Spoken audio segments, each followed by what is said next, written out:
Welcome to the Astrology full moon forecast for May 26, 2021, a lunar eclipse. The moon is waxing, the energy increasing. How are you feeling? The moon is waxing, getting bigger and brighter, and on May 26 at 4:18 a.m. Pacific time, the moon will pass through, be eclipsed by the Earth's shadow, and then begin to wane again. Anxious, frustrated, emotional, maybe even paranoid, or just exhausted. Lunar eclipses are intense portals of change, and this lunar eclipse is quite a big one. It's a total lunar eclipse in the sidereal sign of Scorpio, which is an intense and passionate place for the moon to be anyway. Lunar eclipses can affect the mind and the emotions. And so this particular lunar eclipse, because it's total and also a supermoon, which is sometimes why they call it a blood moon, it makes the light of the eclipse kind of reddish, like the color of blood. This shadow can be especially potent if you want to change something in your life, if you're in an emotional kind of holding pattern. But it also can really bring up fears from the past, perhaps, or insecurities. So this is a time when you should be taking things easy, definitely. Don't push it. If you can avoid signing contracts on eclipses or making commitments, I always think it's a good idea to take this energy more internally and work it out in more gentle ways. But a lot of times eclipse seasons are turning points for people, and it doesn't matter what you do. You're faced with a new chapter beginning or a challenge where you have to make a decision. The reddish light of the lunar eclipse is especially powerful when we look at it. The reason is that staring into the light of the moon is, in a sense, opening the windows of our soul to that energy, right? And usually the moon is full of ojas, full of nourishing light, but the shadow is a different kind of light. This shadow is the energy of Ketu. Actually, Ketu is a spiritual energy of detachment, of transformation, and holds a lot of confusion and past life karma in it as well. So if it's visible where you are located, it's better to actually avoid staring at the lunar eclipse.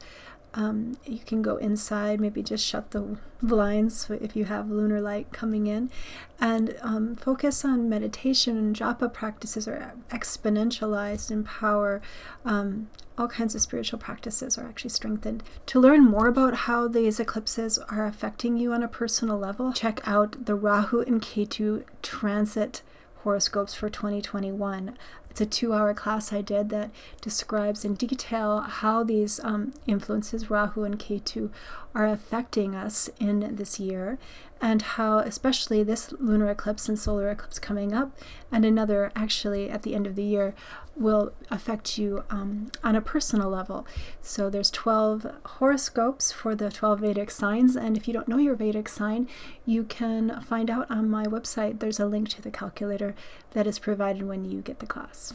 So this rather emotional and intense lunar eclipse is actually falling in the Vedic lunar mansion or nakshatra called Anuradha. Anuradha nakshatra. Anuradha is a part of Scorpio, that warrior that has a softness to it, actually. It's called the Star of Success, and it is connected to the power of devotion and friendship. Anuradha desires to be friends with everyone, and in this way ensures its winning, right, of the best for everyone. So there's a lot of focus on friendship, on connectivity, and it could be transforming how you relate to others in somewhat, and it actually could be quite healing when it comes to any stagnant energy in relationships. The Venus is also in aspect to this lunar eclipse. She is in her in sidereal astrology in Taurus, where she's very strong and aspecting into the lunar eclipse as well. She's also visible in some areas of the world already. At the very beginning of the evening, you can see her at sunset near the horizon, the western horizon. So she is evening star, and this apparition as evening star is quite auspicious for her as well. There's a sort of awakening here, an ascension, as she rises as evening star, to how you can be more true to your heart and connect to deeper forms of healing through relationship and love. My spiritual teacher was talking about how children are sometimes afraid of their shadows, right?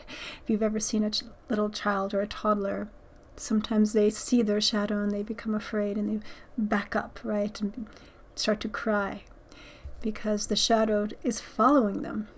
But if the child looks towards the source of light and away from the shadow, then the child can forget its shadow and begin to walk forward.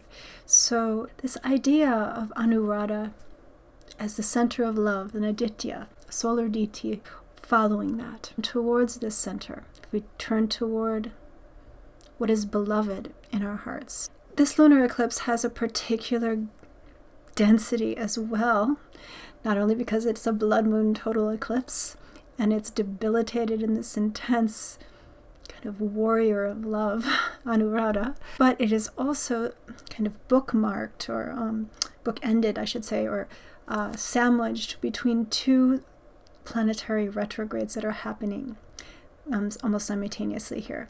Saturn retrograde, which starts about now, as Saturn has come to a dead stop in sidereal Capricorn, is going to start to move backwards. And then shortly after the lunar eclipse, before the solar eclipse, Mercury will also station retrograde. And that Mercury retrograde is an integral part of the solar eclipse coming up because he will be fully combust, that solar eclipse. So there's a great deal of momentum backstepping right now. And it may feel like, oh wow, I really need to take a look at some foundational thing in my life. And with Saturn in particular, it is a call to take a deeper look at structural integrity of your life. It means kind of slow down and connecting with what's real, a reality check, you could say.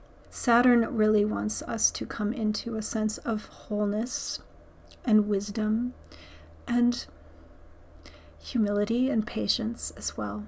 So if things feel like they're becoming delayed at this time, it's okay to drop in and take a look back at your life and try to connect into what's truly important, what's truly of lasting value.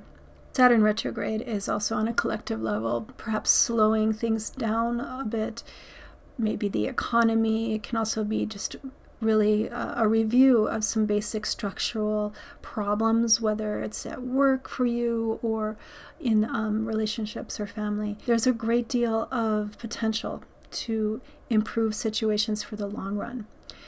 Saturn will be retrograde all the way until October 11th. He does really long retrogrades. So this energy is going to continue for some time.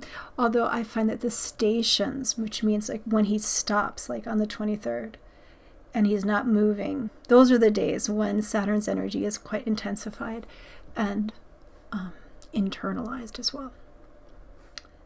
Okay, so yeah, this could be a pretty emotional, dramatic lunar eclipse coming up here. Let's just see what the tarot cards have to say about the lunar eclipse in Anuradha.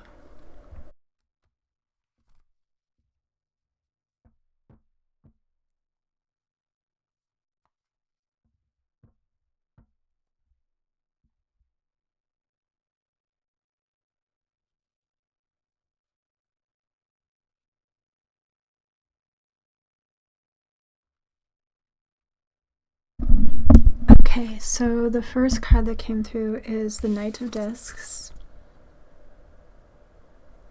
Some decks, he would be the King of Discs. And yeah, I think that might be speaking to what I was talking about needing to feel grounded and connected to, yes, what you're devoted to, what you believe in. A sense of purpose, a foundation.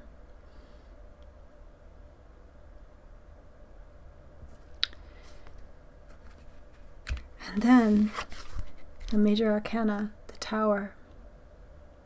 Wow. Eclipses are transformative. So, yeah, holding on to the foundation and allowing for things that are not sustainable to change, to bring things down. Saturn retrograde has been known to trigger earthquakes, quite literally too.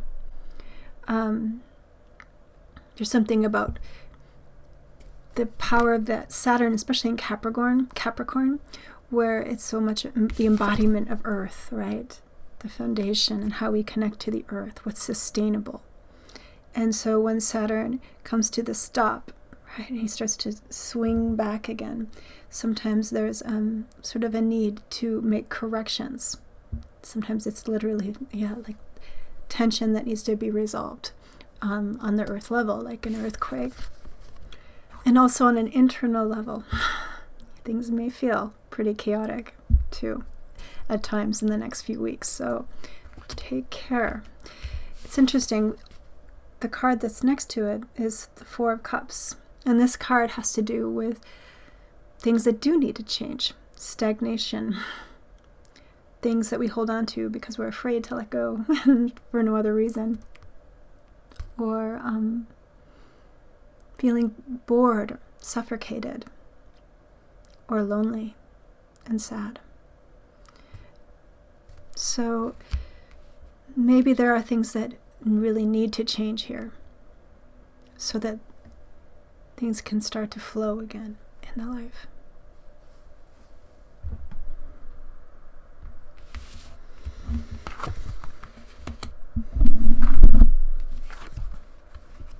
Don't fear change. Root your feet deep into the ground. Allow it to change and flow.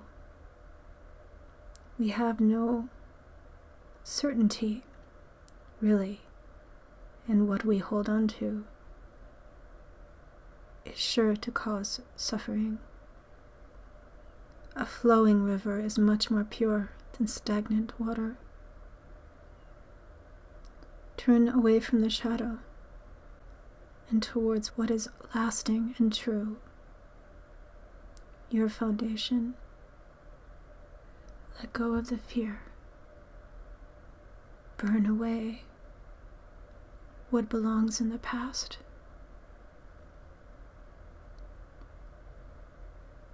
Okay, thank you for coming to Ananda Shree's full moon forecast. I do offer one-on-one Vedic astrology and tarot card readings on Zoom or other modes of communication if you prefer. You can book a reading with me online. There's a link below in the description window of the YouTube description window down there. You can also subscribe to my YouTube channel if you haven't already there, and click the notification bell. And also, if you haven't gotten on my newsletter yet, you should. It's free, and I do write a blog about everything I speak about, so check it out. You can sign up below, and I will see you soon on the next new moon. It's a solar eclipse. Take care out there.